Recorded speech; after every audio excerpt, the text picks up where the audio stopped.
with real talk and deep dives into hidden mental and emotional valleys and steep peaks of what ails and hinders us from thriving far and beyond surviving. This is a show to awaken the sleeping giants and hidden phenomenal in all of us.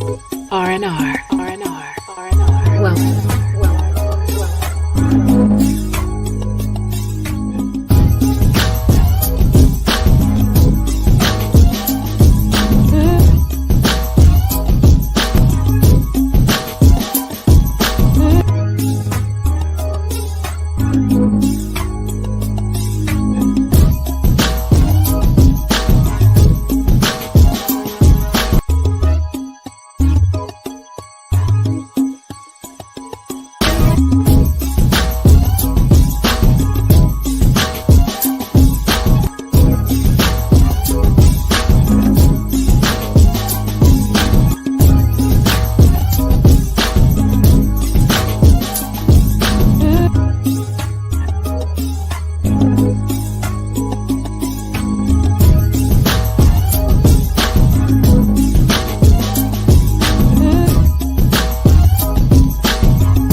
You've entered the space to release and rediscover. R&R with Topazz is an experience fueled to heal the soul with real talk and deep dives into hidden mental and emotional valleys and steep peaks of what ails and hinders us from thriving far and beyond surviving. This is a show to awaken the sleeping giants and hidden phenomenal in all of us.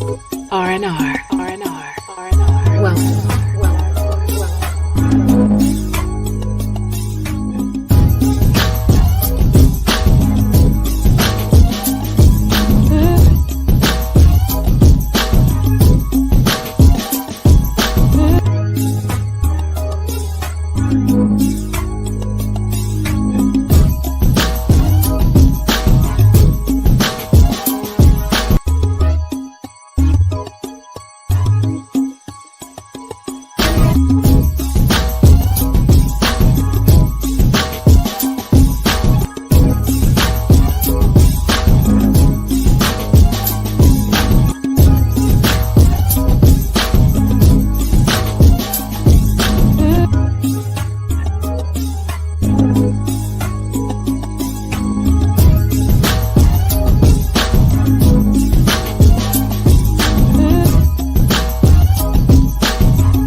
Entered the space to release and rediscover. R&R with Topazz is an experience fueled to heal the soul with real talk and deep dives into hidden mental and emotional valleys and steep peaks of what ails and hinders us from thriving far and beyond surviving. This is a show to awaken the sleeping giants and hidden phenomenal in all of us.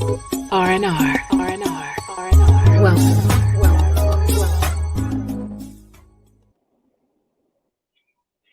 Well, good evening, good evening, good evening. is everybody doing out there? You have entered the space with R&R with Topazz. And tonight I'm doing something a little bit different.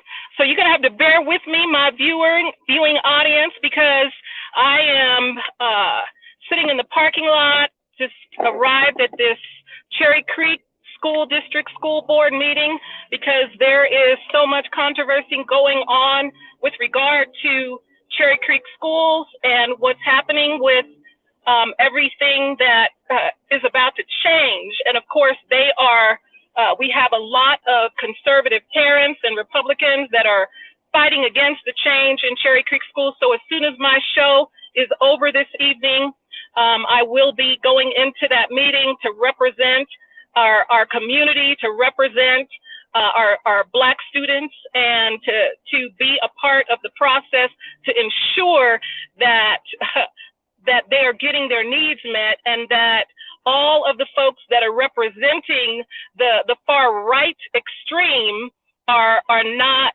getting their way. Unfortunately, we are underrepresented as usual. We need parents to start showing up for our babies. So at any rate, myself and some other folks are down here, and so that is why I am streaming from my car this evening in this show. But nonetheless, we're gonna make some things happen as it relates to R&R. Again, you are watching R&R with Topazz, Release and Rediscover. And tonight, I wanted to start by just saying, first of all, before I get into that, let me do some promo things. As you know, the Black Boss Summit is on the way. Do you have your tickets? Have you registered? Get your tickets, buy somebody else a ticket, support, sponsor another student who is going to, and I'm saying student, but I'm talking about young entrepreneurs. Sponsor entrepreneurs who are trying to get in the game, who are trying to make it happen.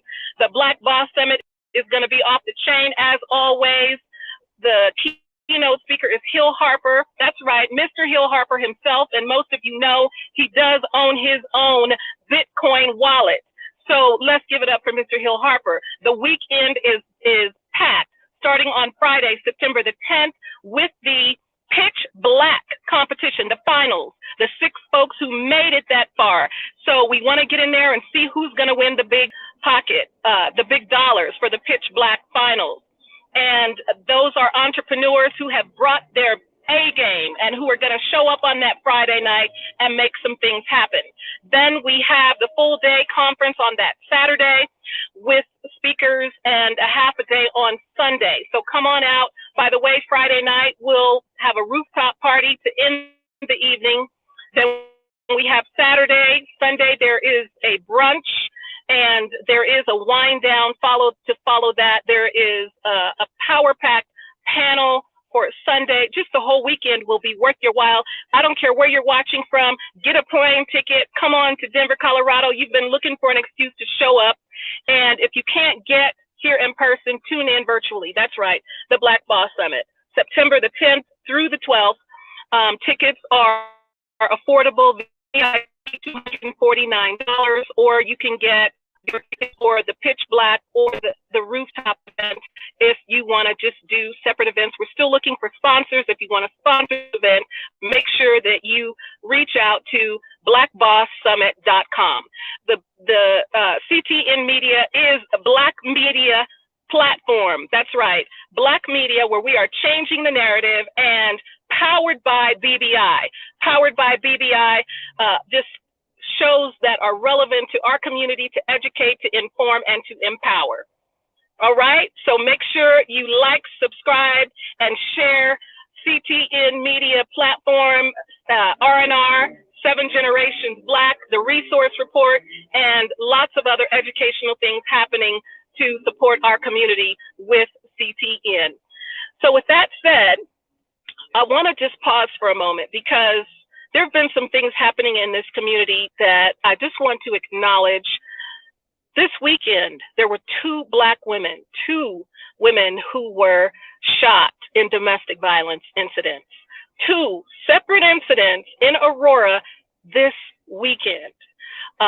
We need to continue to bring attention to violence that's happening in relationships, stop being silent. There's help for you. There's support for you. No one should be putting themselves in a position to be abused, to be taken advantage of, to be disrespected by someone, especially someone who claims that they love you. That is not love. So my prayers go out to those women. Both of them are gonna make it through. There weren't lethal wounds, so thank goodness for that. But I did want to acknowledge that that did occur. And then there was a sister that I spoke to earlier today, and I just want to send prayers out to her. Just a young woman who is going through a battle with cancer, and just was courageous enough to ask for help this evening for support. She needs support. And so let's be available to one another. We need each other. This is a season where we truly need each other. And when someone is courageous enough to ask for help, let's make sure that we're available to support them in their ask. All right. So and then lastly, let me say this too, because I don't want to forget. I always try to acknowledge those that are going through grief, pain, despair. Anyone who is grieving right now, deepest condolences to you for your losses and despair. We are with you. We care. Community is here. And there are people out there who are willing to support you, and our prayers are with you, to those families that are grieving in this season. So tonight we are going to be taking one of those deep dives, having more courageous conversation as we're taking a look at toxicity and leadership and what that looks like, what that means, and how do we recover from that? What are some solutions? How do we move out of that place of cowarding to toxic leadership? We've done that for far too long, not held leaders accountable. And that's not just local, that's across the board. We've seen that since going back to the civil rights, and even before that, where we have people that manage to get into leadership for all of the wrong reasons. And they take advantage of those who trust them with their votes, who trust them with their money, who show up for them. And it's time out for that. People are too busy minding their own business and not wanting to speak up and hold leadership accountable for being abusive, for being harmful to communities and vulnerable people. And so that's our conversation this evening. This is Mind Matter Monday. All of what we do at Release and Rediscover is about addressing the issues that matter and influence our mind. Good evening, Queen. How are you? Linda, thank you for tuning in always. We appreciate you for being a committed support for Release and Rediscover. Good evening. She says, you're out there making a difference for real. What's happening in Cherry Creek schools? I'll come back to that issue with Cherry Creek schools, but we do have the folks who don't want the conversation, don't want the curriculum to address the realities when it comes to the race issues and those things that are discriminating against students of color. So without that, or with that being said, my guest tonight is just an excellent person for both topics, actually, coming from academia herself. So without further ado, this is not her first time on the show. So I want to welcome again Dr. Aset Ali. I appreciate you, Dr. Aset, for being with me and accepting this invitation this evening. And so all of my viewing audience, wherever you are, I want you to send up some stars, send up some hearts and likes for this powerful warrior right here, Dr. Aset Ali. Uh-oh, I lost her. She was there just a second ago. But while we're waiting for her to get back in the room, let me just say that she is truly a powerhouse. She is definitely a warrior for our students, for our young people.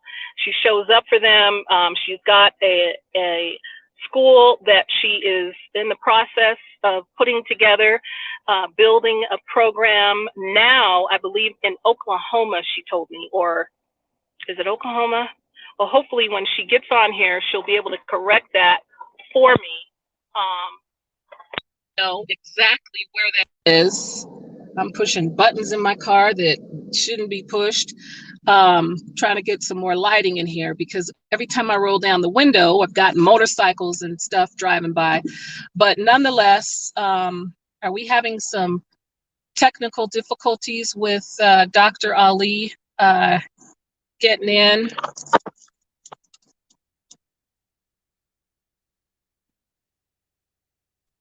You can put some information in the chat. Let's see what's happening here. She went away. Okay.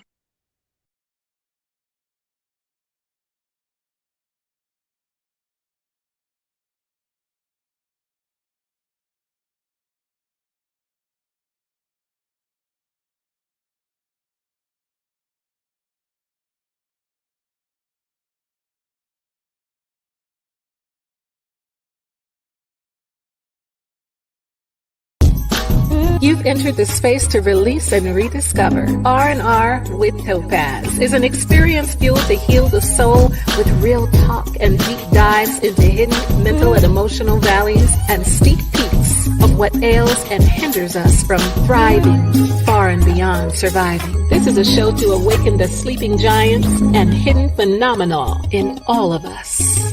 R&R. Welcome.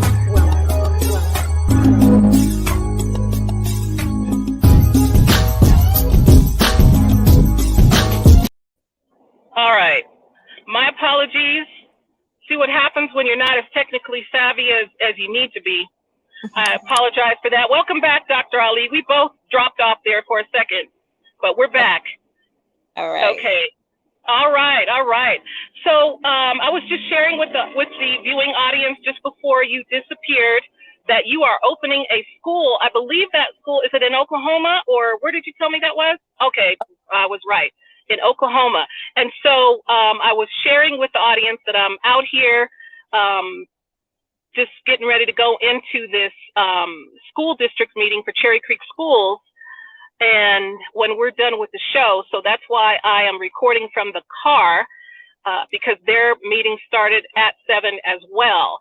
And so I just felt like you are the perfect person to talk about how much resistance we're experiencing all over the nation, not just locally, with the extreme right not wanting to address the truth about the lack of the right curriculum in our classroom to meet the needs of our babies. So before we jump into our topic tonight, can you just say a little bit about that and how you are, what you're doing to confront that challenge and to confront that resistance, being a leader in bringing programming and schools that are designed specifically for our community? Yeah, so hey y'all, I am Aset. I am the founder and executive director of Victory Project-Based Academics and Competency, also known as VPAC. Very quickly, I'll go through my journey of education. I've been in education for about 25 years. And initially, we started as an arts education programming supported.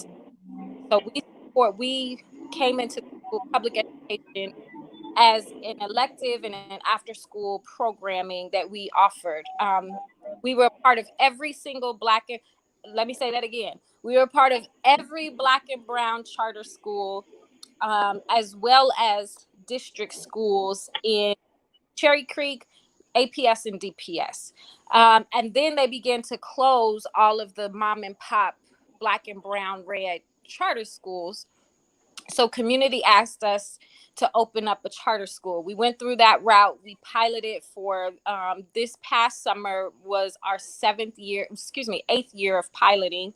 And we've piloted the school model. We went through everything. APS denied us. We We got approved by CSI. And if you guys are not familiar with the charter school process, the district can approve you or deny you. If they deny you, the state has an entity called CSI, and they can come in, and that district can release you, and the state can approve your charter. We went through everything. We did time school. We did school programming. We did trying to work with schools in collaboration. And then we went and actually tried to open a charter school. Our curriculum is very specific to us. This critical race theory stuff is our normal. Like, this is not something that is a theory to us. This is what we do at VPAC. This is not. Okay, I'm sorry. Let me stop you right there, sis, because I need the people in the nosebleed section to hear that. What did you just say? It is not a theory. It's what?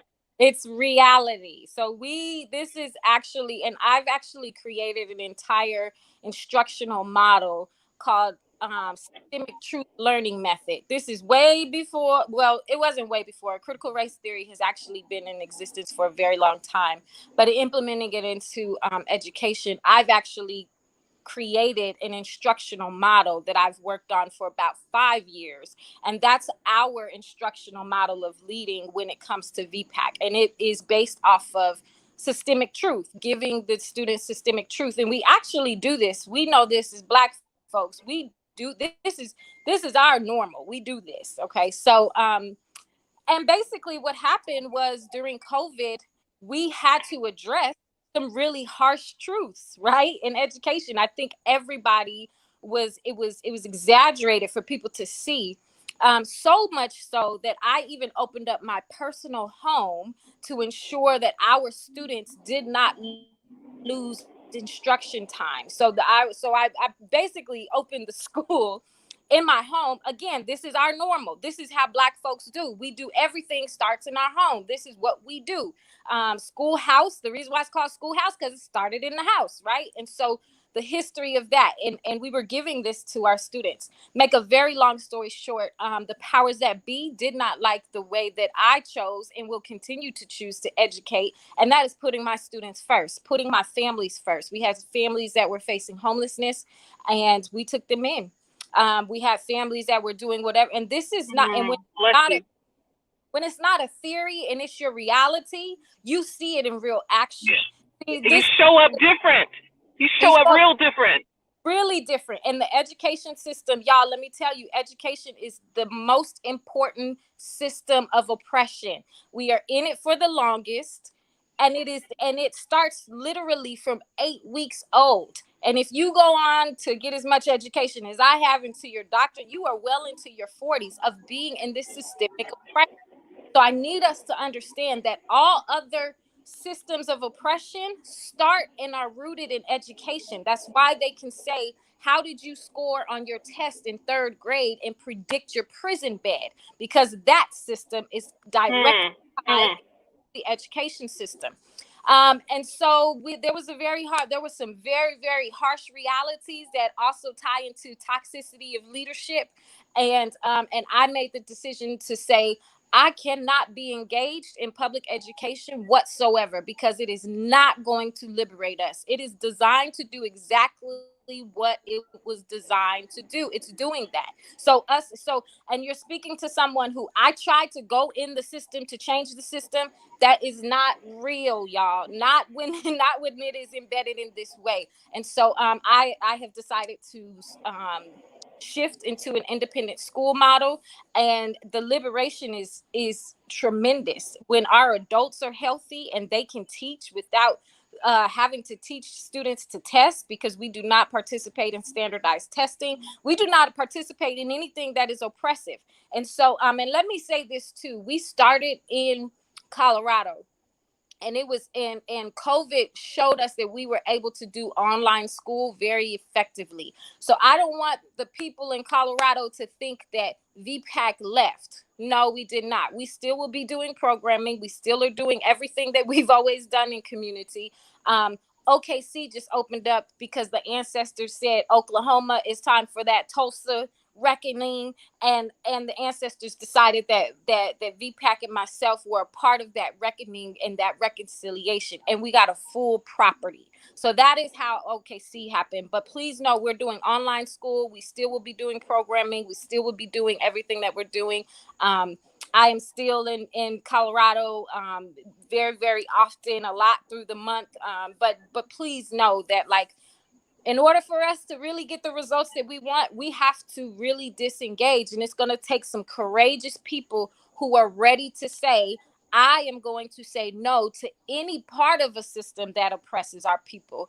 And that's just... Please say no. Please say no. Not just Dr. Ali, all of you out there, say no, which is why I'm sitting here in this parking lot right now, sweating, hot. So, and let me know if you all are having trouble hearing because all this traffic behind me, and I'll roll my window back up for a minute, but just please bear with me. I know this is not the usual, but I'm really trying to handle business. So Dr. Ali, we're going to have you back to talk more about that, but I wanted you to at least be able to address that issue. And when we talk about toxic leadership, it expands across the spectrum. It expands. It's not just politically, but it's in our education system. It's in our local and state government. It's in our churches, and it's in our homes, people. It's in our homes as well. Toxic leadership is all around, and we have to disrupt it. It's a generational thing. It's something that we have allowed, and let me just say this also. It's not just restricted to the Black community, because we saw that in loud and clear in color around the world with this last presidential circus that we had through the whole Trump era. That was truly toxic leadership at its finest. And not only that, but if you notice in the title, I talk about the contagion associated with toxic leadership. That is real as well, because it is contagious. And we saw that again through that whole process with Donald Trump, and how he was able to lure, manipulate, blackmail, whatever it was that he was doing in his puppeteering, to get all of these Republicans, some of them who have been in politics for generations, many of them who ran against him initially, who demeaned and disrespected him, who are all of a sudden all up on his bandwagon, who jumped all up on his platform and engaged and supported an insurrection in the process. Toxic leadership. So I don't want to make it seem like it's a Black thing, but because we're committed and we're addressing our issues in our community and the things that are impacting and just really slowing us down, that are contaminating our progressive move forward and our advancement. It's tainting the minds and the willpower, identity, and sense of security and self-image, self-esteem, all of that of our young people. They need to know that this is not how leadership should roll. It should not be where we're dealing with people who get into positions for careerism and because of their own individual goals that just pertain to their selfishness. We have to change all that. We have to disrupt it. And so I wanted to just take some time to have a show that was dedicated to identifying and calling some of that out, and how it actually really does roll its way down to bringing division and divisiveness and dysfunction in our community and how we show up. So Aset, how would you respond to that? What's been your experience, and what is your frustration around those issues? Oh, wow. What a loaded question, Ms. Topazz. First, let me say thank you for having me and for having this platform, as well as for being someone in my life who, in front of community and behind community, has helped space and prayerfully kept me on my path, even when I didn't want to be. So I want to say thank you to that. For folks who don't know me, on this platform and Ms. Topazz's audience, I'm extremely transparent. And so I am going to be very, very honest, and I'm going to share some real truths. Um,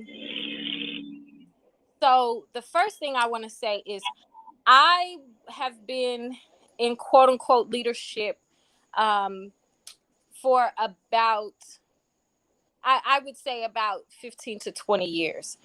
And I have been toxic. I have been unhealthy. And the grace of community has been tremendous, has been humbling.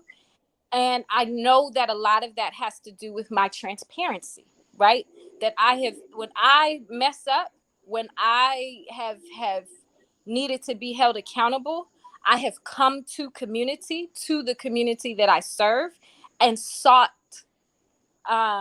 restoration and transformation more than anything. Like, we are beyond restorative. It's time for us to do transformative, where we actually happening, and we can actually say, wow, who I said was 5 years ago is we see the growth. Like, the foundation of who I am will always be, but I see the growth, I see the maturation, I see she's done her work, right?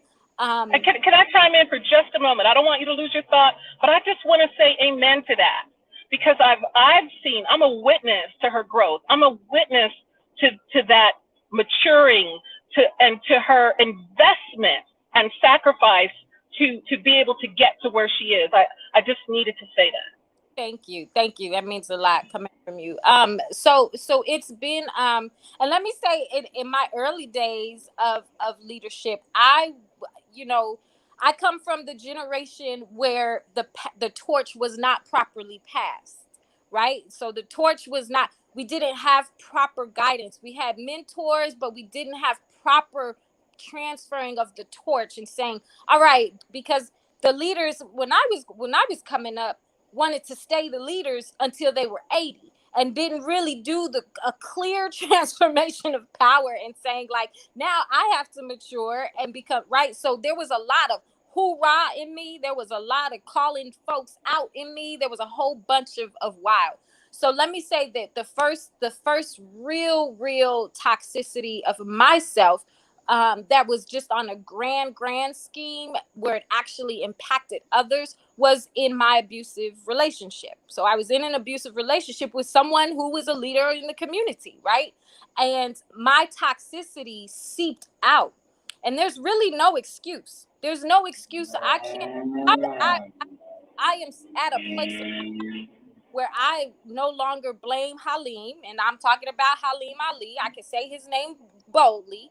I no longer blame Halim for how abusive he was in my toxicity, because there was also this thing called choice, that I was staying in this cycle, and I was trying to project, and I was trying to do these things. And so my toxicity required a circle of restoration, a circle of healing. But more than anything, it required time for me to sit down and step away from leadership. Now, I'm being transparent because I hope to give some steps for community to see. A leader can't be toxic and then still be sitting blazing in everybody's face. I left and I did my work. Right? Like, I did my work. When I disappear, it's because I'm doing my work, and my work, and when I recognize, and one of the incredible things about being transparent in my own, as an abused woman, as a woman who had a person of trust do horrific, and I mean horrific. I'm talking about, I got beat like a slave, y'all, literally, with his belt, my hand up. And it was so horrific, but the most beautiful thing that came out of it is that, because I was radical, in my toxicity, which meant that I had to be radical in my healing, which meant I had to be right. Like, there's something radical in me that can't stop being radical. It's about redirecting it to ensure that it becomes productive. And that entire experience, we were together for what, 2.5 years? That entire experience became such a learning point for myself and for me to identify toxicity even quicker, right? Because when you don't know, you don't know. But once you do know, you better do better, right? And so like that's the part of where it becomes where toxicity, you have a choice of it becoming contagious. I have had people literally say that the reason why they continue to follow leadership that's toxic is because they can separate the two. Well, when you separate the two, then it becomes you're not living your truth of what it is. Okay, Offset, let me stop you for just a second, because you went out a little bit on that last part, so I need you to restate that last sentence. I see something that says, phew, that's a word. The radical in your healing after you are radical in your toxic ways. And I'm glad that BBI, because I was going to address that as well. And then I want to say that, you know, there was a comment that popped up with someone talking about toxic leadership being an oxymoron. Thus, we should just call them toxic and we call the leaders. That last part of that doesn't make sense. That's not true. But we should. That's not realistic. Let me tell you that, see, when you are radical in your leadership, it is a healing process. You can't be a leader healing. And so what are you healing? 9 times out of 10, you're healing toxicity. And I'm going to be specific to Black folks. When we do anything, we are carrying layers. We don't have the privilege of just saying of not carrying the baggage, of not carrying the urgency, of not carrying, right? So toxicity is bound to happen. The Black experience in America is toxic, right? Like if we are existing in toxicity. And so a part of leadership is a part of the constant healing. And what I have found is because I'm so transparent, that has actually become a part of the appreciation of my leadership, because people can hear, and now I am intentional about saying, here are the steps that I took to get where I am. You may not be a leader, you may be a leader in your own right, you may be wherever your positioning is. The steps of healing are universal and transformative, right? And so it is sometimes, I mean, and this is where we also get caught up, because that's even toxic to expect our leadership not to have flaws. It is toxic for us to think that leaders do not have healing to do themselves, right? The issue, and I think what is so profound is, how does it become contagious, and how do we stay in it? How do we continue to keep making these same mistakes? And that is the question of the hour. That is it. How and why? Why do we stay in it? And, you know, why do we allow it? And why do we then, because in our allowing it, we're allowing that influence to impact the quality on some level of how we're living from day to day. We're allowing that, and we sit back and we may address it in our homes or behind closed doors, but we're not addressing it where it needs to be addressed. And I'm gonna go even better. When you are a servant leader, I'm a servant leader. I'm not a dictator. I listen to what folks want, need, and adjust in that way. When you are a servant leader, that means that if the toxicity is continuing, if we continue to allow the toxicity, there's toxicity in ourselves. If I am following someone who's toxic, because we have to stop only looking at the leaders, right? We got to start looking at ourselves. Why are we not courageous enough to say, go do your work, because I want no parts of knowing that you beat women, of knowing that you're a womanizer, of knowing that you're a thief, of knowing that you've harmed children, of knowing, right? Like we as a collective are toxic. And so we accept that which what we don't want to face within ourselves. And when I began to realize that, you see that folks are allowing, because when I was in this relationship, I saw people literally make excuses because they didn't want to have to really answer the call of what it means to be a village, what it means to be Black men protecting Black women, what it means, right? Like they didn't want to face that. It sounds good verbally, but when you have to do things in practice, you have to address your own toxicity. Why are we toxic enough that we keep calling these folks leaders? Why do we keep following these folks, right? There's folks that I follow. So let me pause you for just a second. Let me pause you for a second, sis, because man, you are saying so much in a short window, and I need to make sure that people are grasping, because the point of the show, we want to talk about why it is that we're allowing this to occur. So you just gave some really solid reasons that, so I just want to kind of pull out some of the bullets that I heard. We allow this in part because we're dealing with, or we're living in our own toxicity ourselves, and we're not willing to address that.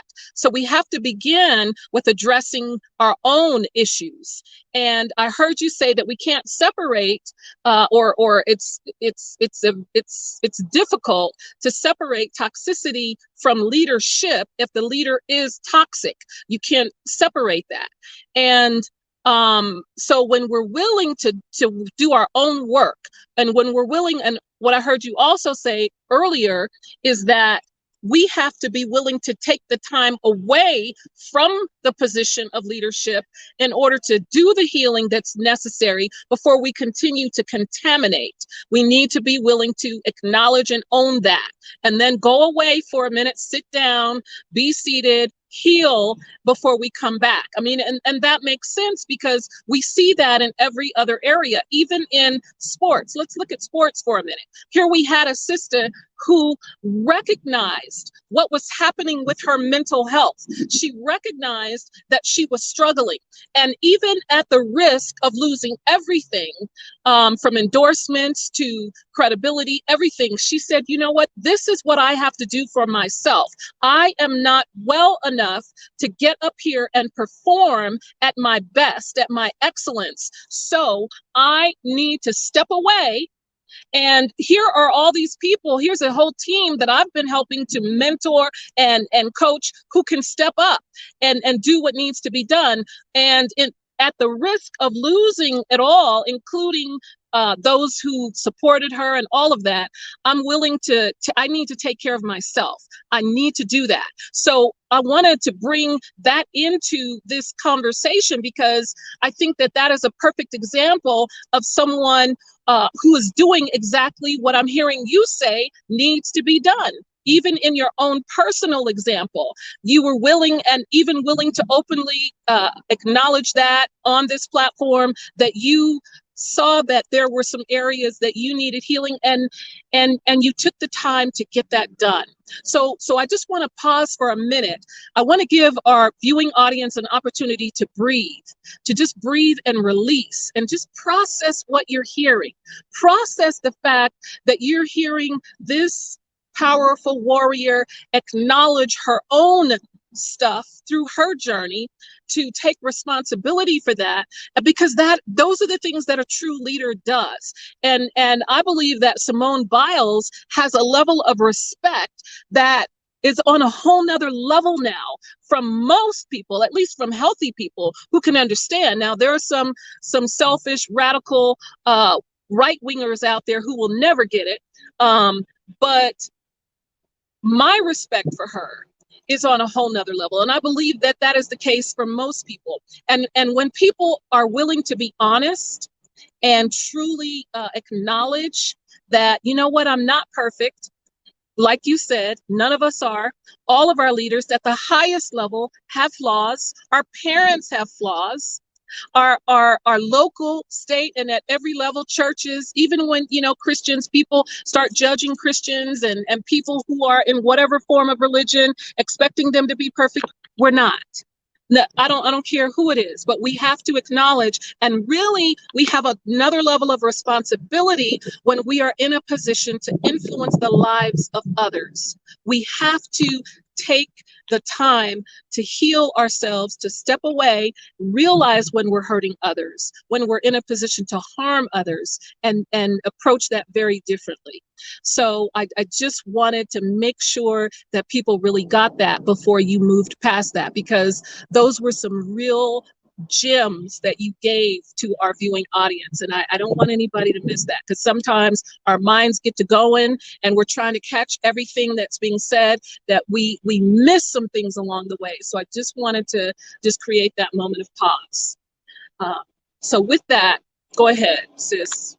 Also, it's important for us to remember that toxicity is also expecting our leaders to be the full answer.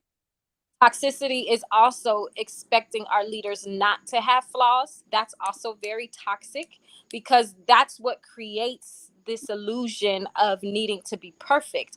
And perfection and performance is something that is absolutely white supremacist, right? And so we have to remember that in order for us to show up in our best selves, both as, because leadership should be reciprocal. It should be and then particularly Black women, when we lead, we do it in a matriarchal way where it is shared leadership and everyone shows up. It's not this, it's like, I love you. It's everybody come into circle. And so in as a Black woman, I can only speak from my experience as a Black woman in leadership. It was my transparency, my vulnerability, I know, is why folks trust me, right? Is why folks continue to be in this reciprocal relationship with me, because I have no problem saying I was wrong, and will you forgive me? I ask community for forgiveness. I ask community to hold me up, and in my time of separation where I was doing my work, can you please just hold space and know that I will return when it's time for me to return? I answer to an elder board. Right. So I have an elder board of folks where there's been 2 times in my leadership where my elder board told me I had to sit down and I had to do my work. And it wasn't necessarily that I was being toxic to others as much as I had the potential to do that if I didn't get checked. So I think another thing And that Aset is important to really get across, is who we surround ourselves with. Who are the people who are our accountability partners? Who are those folks who are really going to speak truth to us and are willing to say, you know what? You need to sit down. You need to take a moment. I need you to just get some help, because that's part of the problem. Too often we're not willing to do that. We're not willing to show up. But guess what? If people have your vote, if you've invested in that person with your vote, because your vote is an investment. If you've showed up for someone and you've advocated for them, if you've showed up for someone and you've stood by them, you didn't vote for them because it wasn't that kind of situation, but you were standing at their side, you endorsed them in some way, then guess what? You have a right to speak to them and to address issues that you recognize are harmful. You have a right to do that. And there's a way to do that as well. It's not about canceling people, but it's about coming to them in love and especially if it's someone close to you, but in respect, because we want to give people respect who deserve respect. We want to be able to do that. But if we stand back and we never address the issue, we never call it out. And again, we don't have to get all up on social media to do that. We don't have to call a press conference to do that. But we can go to them one-on-one or with someone else and say, hey, we're concerned about this. It's when they resist or when they deny that maybe then you take next steps to let them know that this is serious and that you're not going to coward when you recognize that people are being harmed by someone's leadership. Now, I want to go to a comment from Ron. He said something about women have a tendency, so I want you to have a chance to respond to this, Set. Women control the community and they prefer the outer than the inner. I'm not sure what you mean by that, Ron. But what are your thoughts about that, Seth? My first thought is that women can speak for women. That's it. Like, I mean, like, there's like, that's one of the, well, that's a toxic thing. Women need to stop trying to speak on behalf of men, and men need to quit trying to speak on behalf of women. You That's now, good. if your experience has showed you that, and your experience has brought toxicity in the opposite sex in your life, again, there's some toxicity within you that is attracting and bringing this, and that is the work that you need to do. I will never speak on what it means to be a Black man in the community. The closest thing I know is raising my conscious. However, Well, their father is present and community is present. So I will never.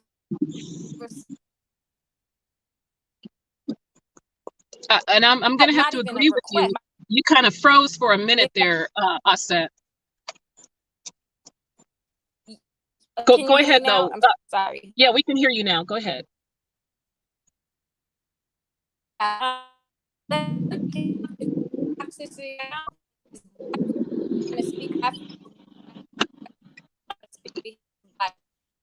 When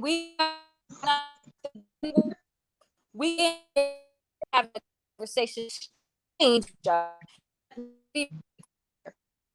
Aset, I'm going to ask you to move around a little bit because you're not coming across clear. There's a lot of interference behind you. So maybe if you can move around. And while you're doing that, let me read a comment. Transparency in leadership, all within itself. Transparency is leadership all within itself. It heals you because it's the truth. So when you live in your own truth, no one can put you down when you stand on truth. That is why these leaders fall and fall hard, because they portray flawlessness, and we need to demand truth and transparency at all times.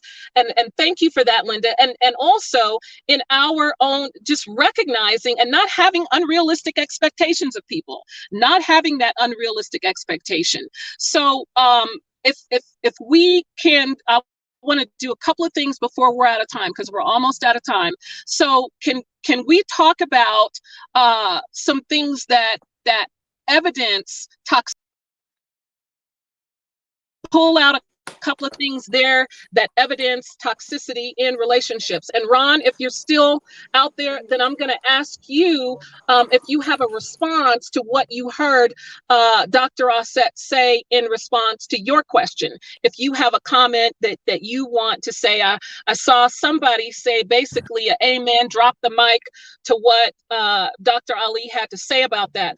But Dr. Ali, I know, usually I call you, I said, but I'm just going to go ahead and just acknowledge you as Dr. Ali, because that is who you are. You've earned that. So let's go ahead and go with it. So can you give just some examples of what toxic leadership is?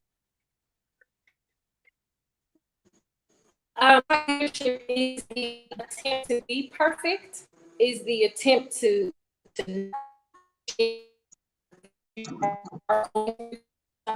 So I heard you say the attempt to be perfect, but you're again having some breakdown in technology. The attempt to be perfect. Let's try that again. What else besides that? The attempt to be perfect. Can you? We heard that. Let me see. Okay, let me try. This is strange. When you come, while she's getting in position, let me just say this as well. When you are a leader and your motives are all self-centered, it's all about you and your next. When you're willing to allow the money to control you, when you're willing to allow the power that whom you've identified as the power to control you and to deflect from where you started. Because most of the time, people who are in leadership and become toxic, more toxic over time, it's partly because you've allowed yourself to be influenced by something that takes you off course and feeds your ego or feeds your pride, and you've lost sight of what was in your heart when you began the mission. Now, we know that some people began the mission with a selfish motive from the start. We know that that exists, but for the most part, I think people get derailed when they get all intoxicated with power. So, Dr. Ali, let's try that again. Let's see if we can hear you now.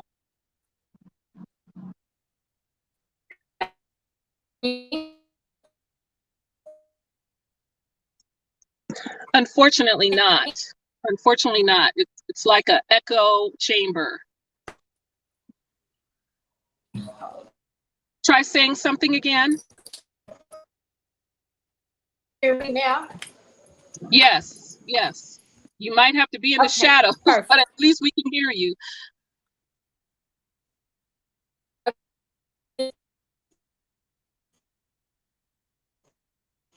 Oh my goodness, we're losing you again. We're losing you again. And that is so frustrating because what you have to contribute is so valuable. So what I may ask you to do, Dr. Aset, is if you can type some things in the chat for me that I can read to the audience, because I really want them to hear what you have to say.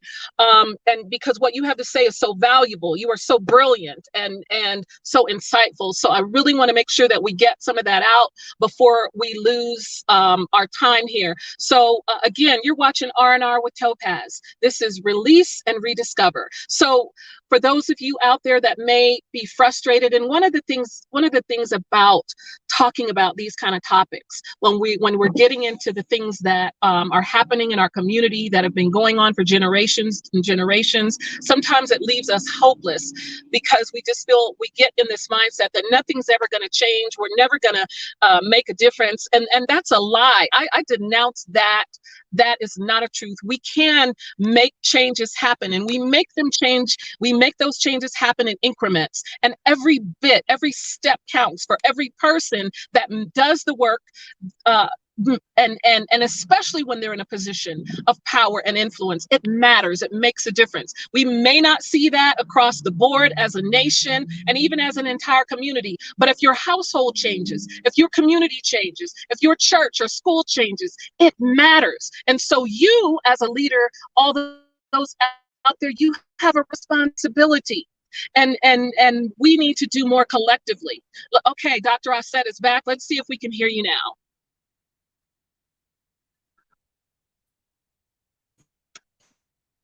Can you hear me?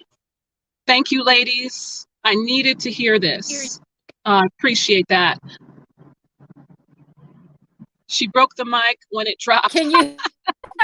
I heard that. Go ahead, Dr. Aset. Go ahead.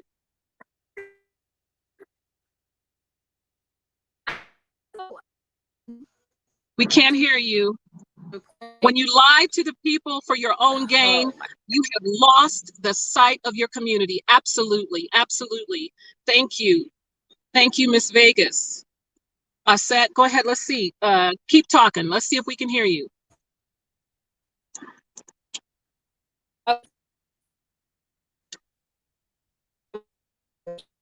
Still can't hear you, sis. Still can't hear you.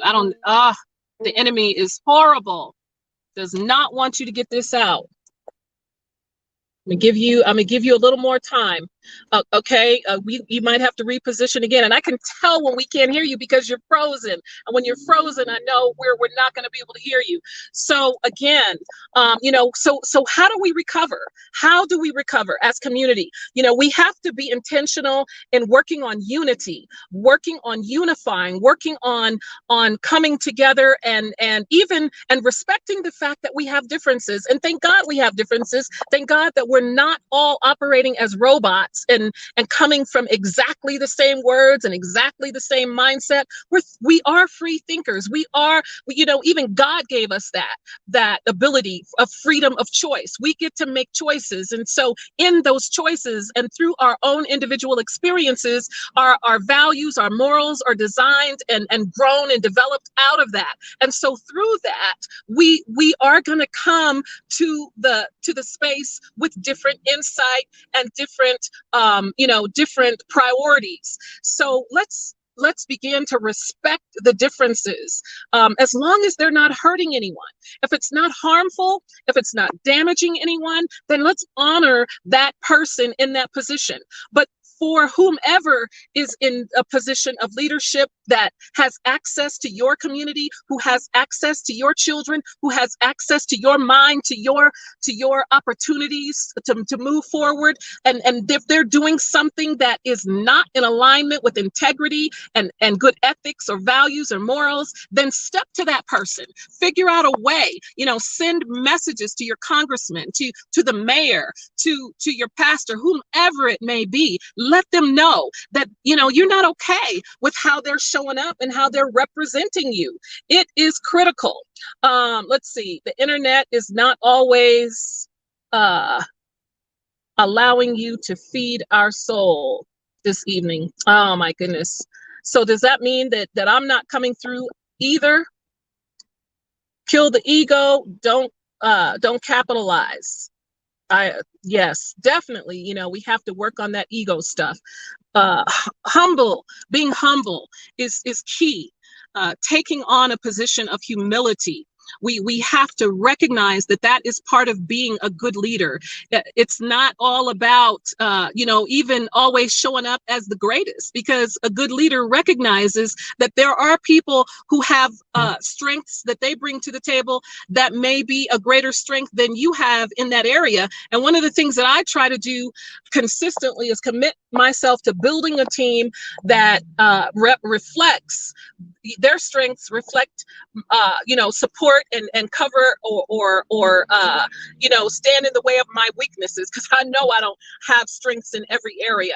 So as a leader, we have to be willing to just step aside sometimes, and we need to be continuously and committed to building new leaders, to mentoring new leaders, to step in, because we're not going to be in that position in the forefront all the time. And a good leader always has someone who can come in behind them. But as community, we need to be just that. It's time for us to be community. It's time for us to stop cowering in silence, knowing that there is somebody who is in a position that's harming a body of people. And so that said, and that body of people, let me back up. That body of people may be your children, which is why I'm going to go in here to this Cherry Creek School Board meeting, that may be harming your community as a city municipal leader, may be harming your congregation, whatever it is, in your family.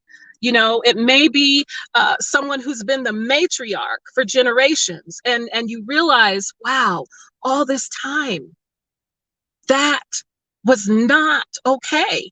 That was inappropriate all this time to keep the secret about what Uncle Bob has been doing to the grandchildren for 2 generations.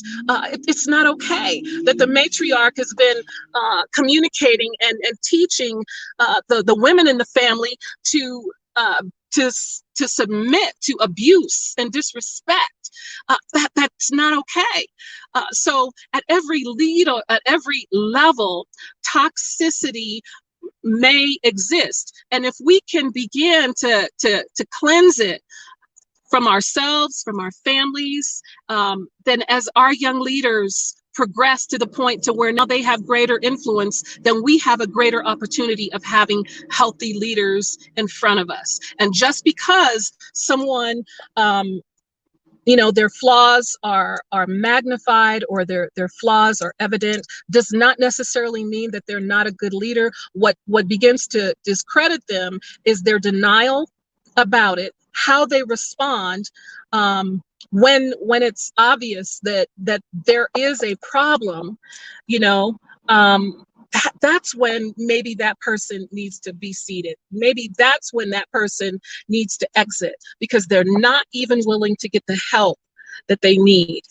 All the denial and the minimization when it's so obvious that they were harmful. And right now, I have a guest that will be coming on next week. I'm hoping that we're going to be able to work it out for her to be on the show next week. That is really going to speak to that, who was harmed by, by a city leader. And I'm just going to leave it at that. And it brought a lot of divisiveness in the community. It divided the community. And still to this day, there was a separation because there were too many people that were not willing to stand with this woman as she brought to the forefront her experience at the hands of this leader, by his actions, and whether it's not about how serious it was, what happened, whether or not it really qualified as sexual abuse. That was a matter of opinion. People felt like she over-exaggerated. But the reality is that she was violated and disrespected. And so if we could just agree that he disrespected her, then that counts. So thank you, Linda. This was a great and powerful session. Loaded. Thank you. And thank you. So again, you've been watching R&R with Topazz, and don't forget to register, get your tickets for the Black Boss Summit. This is CTN Media, and R&R is here every Monday at 7 p.m. I think I've only got 2 shows left before the end of this season, and then I'll be on a break for a few weeks, and we'll start with a new season. So thank you for tuning in. Tell a friend, share, like, let your peer circle know about Release and Rediscover. We're here to just help bring some healing. And again, before we end this show tonight, do yourself a favor. Release the stress of your day. Release whatever it is that's been heavy, that's had you uptight. Just take a moment and know that you can make a difference.